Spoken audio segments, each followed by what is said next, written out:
е бил като библейския герой Самсон, който черпел сили от косата си. За синия клуб неизчерпаем извор на победна енергия си остава сектор Б.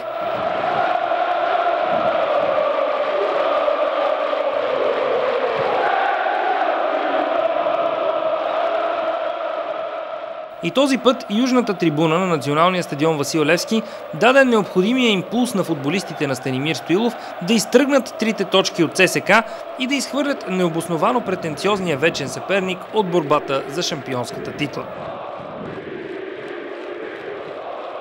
Сините шалчета започнаха да се събират още преди обед в събота на традиционните места, откъдето се отправят към стадиона. В упразнения заради предстоящия Великден град бе истинско удоволствие човек да се разхожда по улиците около Борисовата градина и да се потопи в атмосферата на предстоящото дерби. С автобуси от провинцията постоянно прииждаха и запалянковци от близки и далечни кътчета на България, за които въпреки почивните дни и семейния празник бе въпрос на чест да подкрепят любимците си. В един от сборните пунктове на агитката, кафето на националния клуб на привържениците на Левски на булевард Черни връх, вреше и кипеше. Една след друга многобройни групи от фенове спираха, за да изпият по бира и да продължат похода си към стадиона. Булевард България пък бе посинял от сини шалчета, част от тях дори използваха слънчевото време, за да си устроят пикник на тревата край Перовската река. Скандирания Левски шампион и сините в атака огласяха центъра на София далеч преди първия съдийски сигнал на Хелмут Флайшер. Въпреки очакванията за сблъсъци между агитките и засиленото полицейско присъствие по улиците, сините фенове показаха наистина европейско поведение не само преди, но и по време на матча. Въпреки за пореден път ненужно големия брой униформени около стадиона нямаше никакви инциденти и страстите бяха запазени за трибуните и футболния празник. Откровено слабата продукция на Левски ЦСК сигурно е разочаровала запалянковците и на двата отбора, но по-верните от тях, тези в сектор Б, могат да се чувстват заслужено част от успеха. Опитите на символичния домакин да ограничи присъствието на агитката претърпяха тотален провал и 14 000 ултраси мощно подкрепяха момчетата на Мъри от първия до последния съдийски сигнал. И след футболния Велик ден с удовлетворение се прибраха по домовете си, за да отпразнуват и големия християнски празник Великден с шампионски привкус.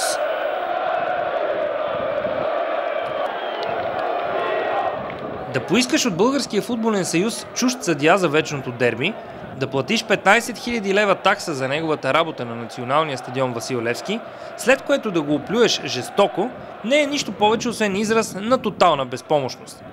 Това е централният спортен клуб на армията в момента, а и почти винаги, когато му се налага да се изправи срещу Левски в директна битка за шампионската титла. Не такава, в която помага Централния комитет на партията, а истинска спортна борба на терена, където е имало, има и ще има правила. А правилата гласят, че победата отива при онзи, който я заслужава. И късметът помага на силните. В събота след обед Левски изигра един от най-слабите си мачове през последните 2 години, през които бяхме свикнали да печелим дербитата на вътрешната сцена с лекота. Измъчван от хроничната липса на нападатели във форма, треньора Станимир Стоилов заложи на Христо Йолов на върха на атаката и остави Емил Ангелов и Екундайо Джейоба на пейката. Решение, което мнозина оспорваха бурно преди началото на матча, но още след първото полувреме се замлъкнали за пореден път. Не само заради гола в 20-та минута, който наистина дойде след доста шанс, но и заради още 3 ситуации, в които Бижутера оставаше сам срещу вратаря на червените, но не успяваше да овладее добре топката, хода на Мъри може да се нарече печеливш.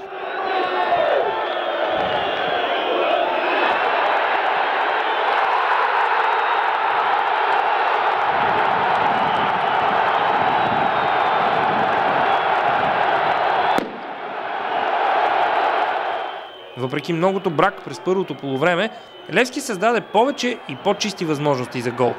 В това време червените се гърчиха между гигантското си желание да докажат, че са по-добри и тоталното си незнание как да го постигнат.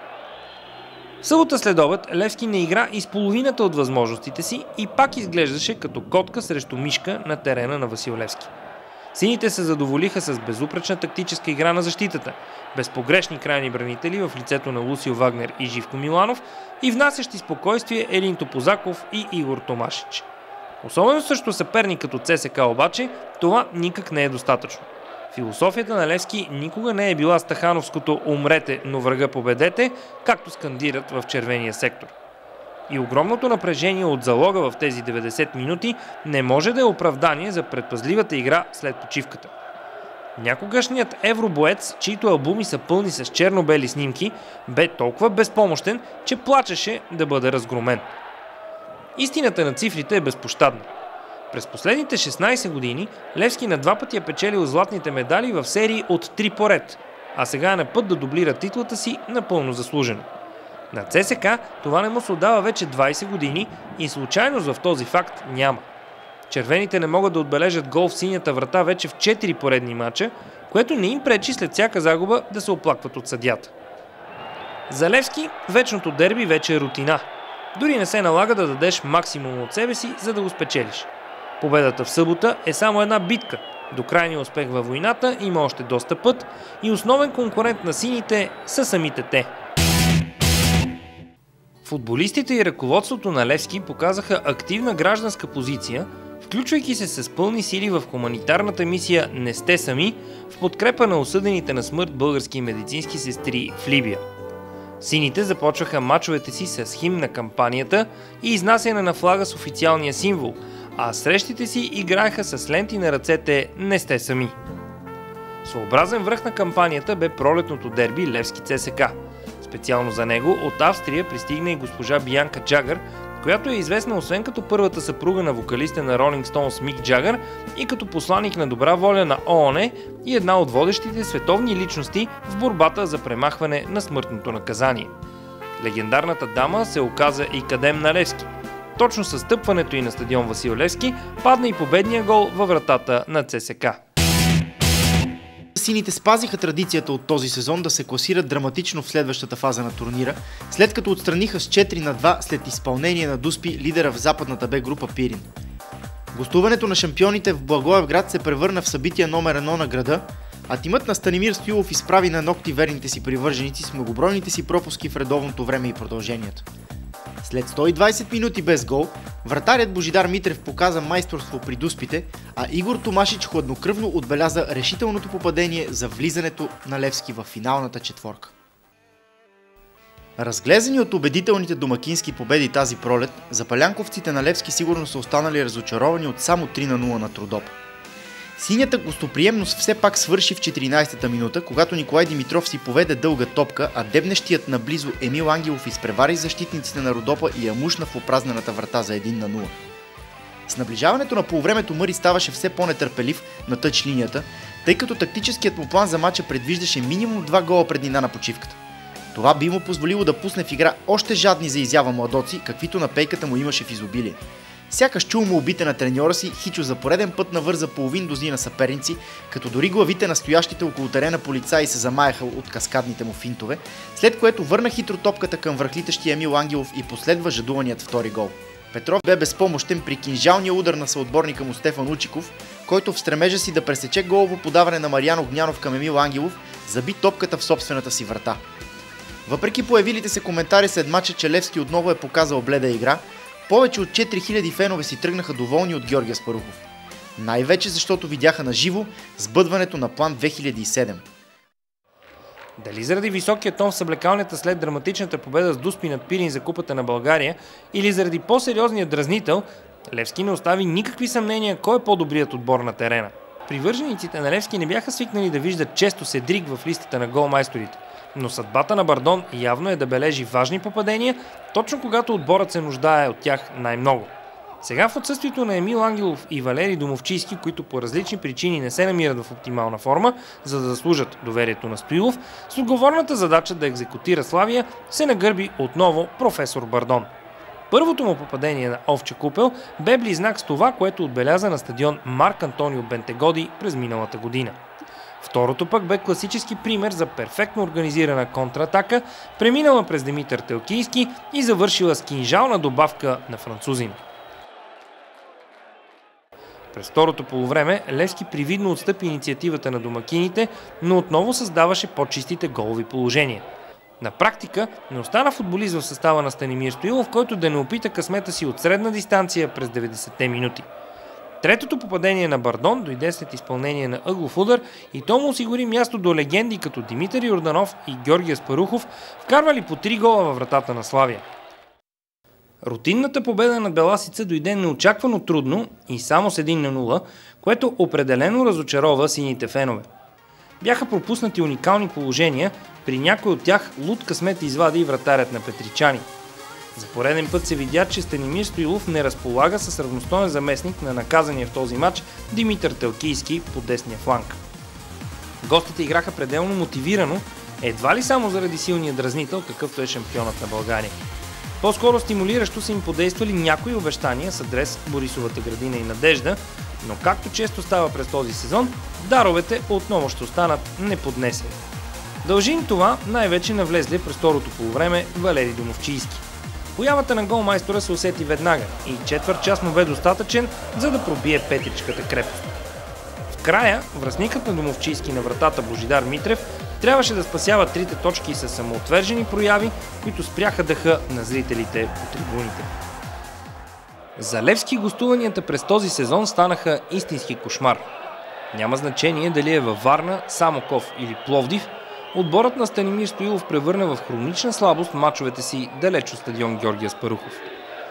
Равенството с Ботев за пореден път го доказа, въпреки че в крайна сметка то ще се окаже по-скоро спечелена една точка, отколкото загубени две. Развитието на мача в Пловдив на практика копираше драмата в Самоков срещу Рилски Спортист. Ранен гол за Левски, отбелязан от Христо Йовов след центриране отляво на Седрик Бардон при една перфектно проведена контратака още в 13-та минута. Че Ботев ще изравни, стана ясно много бързо след попадението на бижутера. Емил Орумов използва грешка на Игор Томашич, изволе шедьовър от над 20 метра, прехвърли лошо пласирания Митрев за 1-1. След почивката, противно на игровата логика, точно когато Левски бе натикал съперника си в неговата половина, Ботев стигна до пълния обрат. Както в Самоков, голът на Георги Какалов дойде след фрапантна грешка в отбраната, където мудната реакция на Живко Миланов и Станислав Ангелов даде възможност на нападателя на домакините да изстреля един снаряд в близкия ъгъл на Божидар Митрев. Слава Богу, че носещия капитанската лента Телкийски се погрижи да сервира топката на Валери Домовчийски за успокояващото 2-2 само 5 минути по-късно. Иначе сигурно щяхме да станем свидетели на втората загуба на шампионите през този сезон. Когато Левски излезе на терена с настроение и желание за игра, в България няма отбор, който може да му се опре. Сините за пореден път показаха колко сериозна е разликата в класите между тях и всички останали тимове с претенции да бъдат водещи в родния футбол.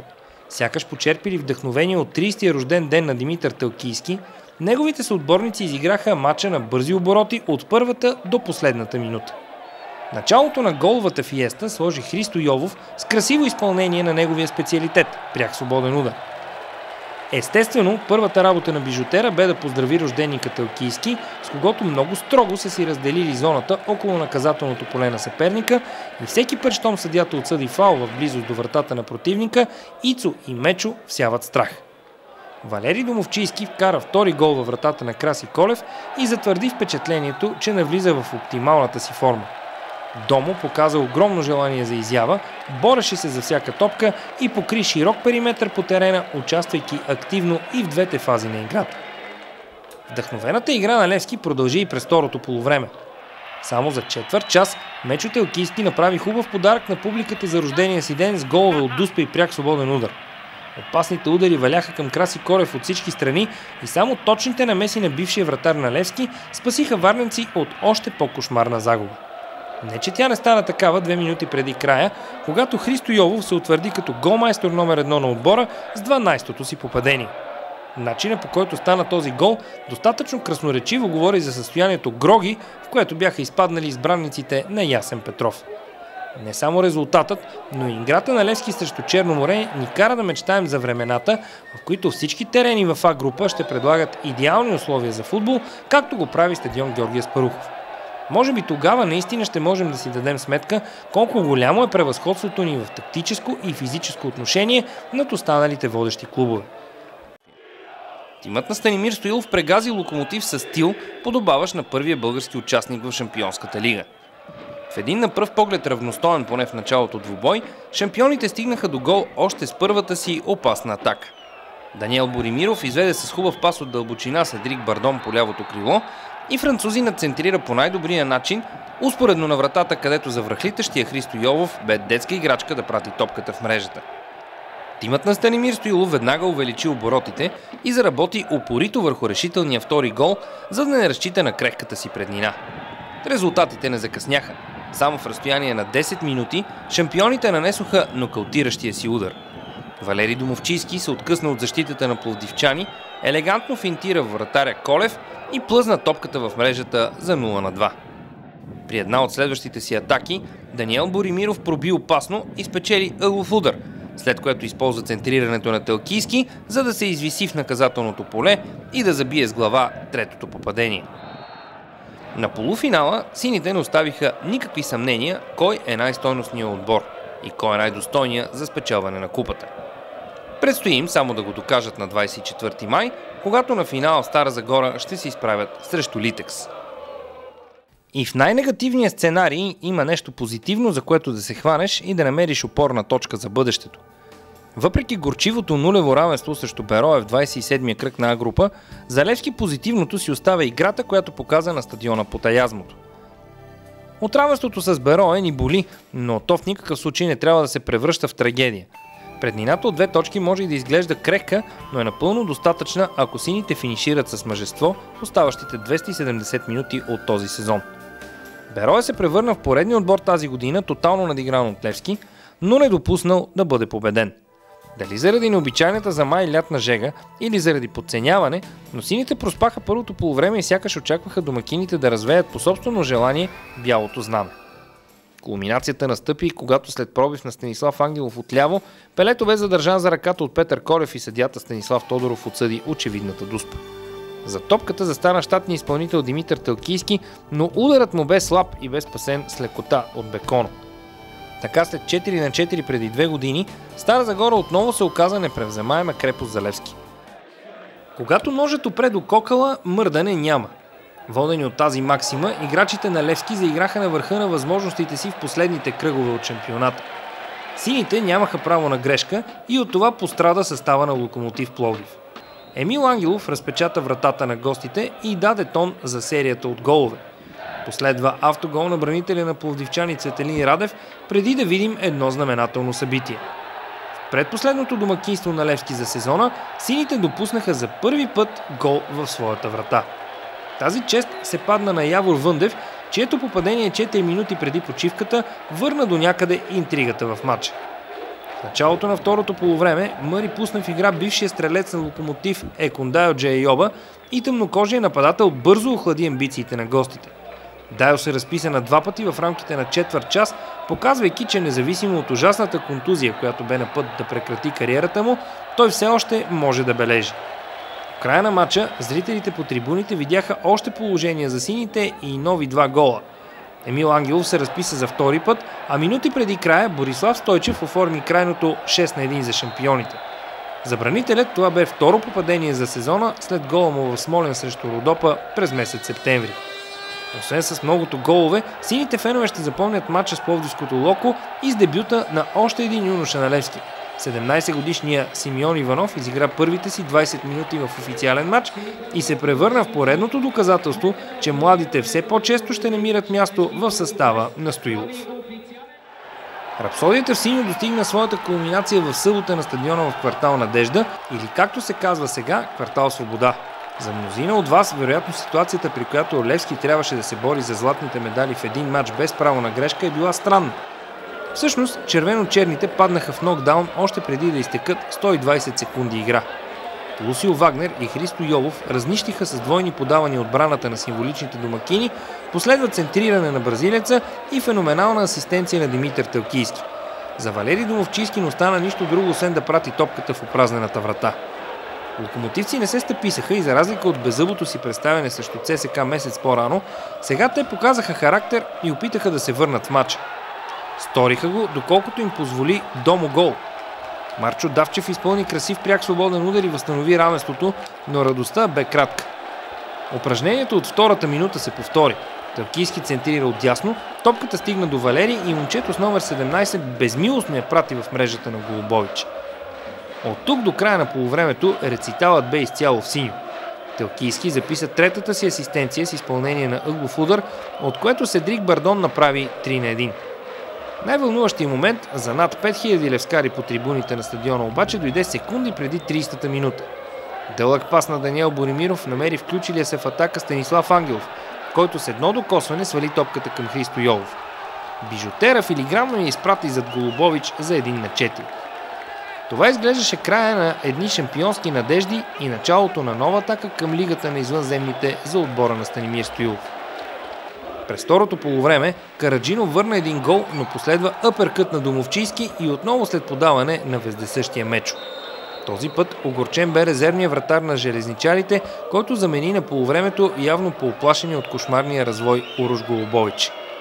Всяка изтичаща до последния съдийски сигнал минута приближаваше Левски до заветната цел – 25-та шампионска титла. Разбираемо, на терена стана по-малко интересно, отколкото на трибуните. Сините фенове се наслаждаваха искрено на всяко отиграване на своите любимци, огласяха трибуните с песни от левскарския фолклор и мислено вече вдигаха купата за държавен първенец. Попадението на Марчо Давчев за крайното 5-3 само позволи на локомотивци да напуснат терена с високо вдигната глава. Защото ако не станаха шампиони, поне на момчетата на Стефан Грозданов им се отдаде да съпроводят истинския шампион в последните му стъпки преди сядането на трона за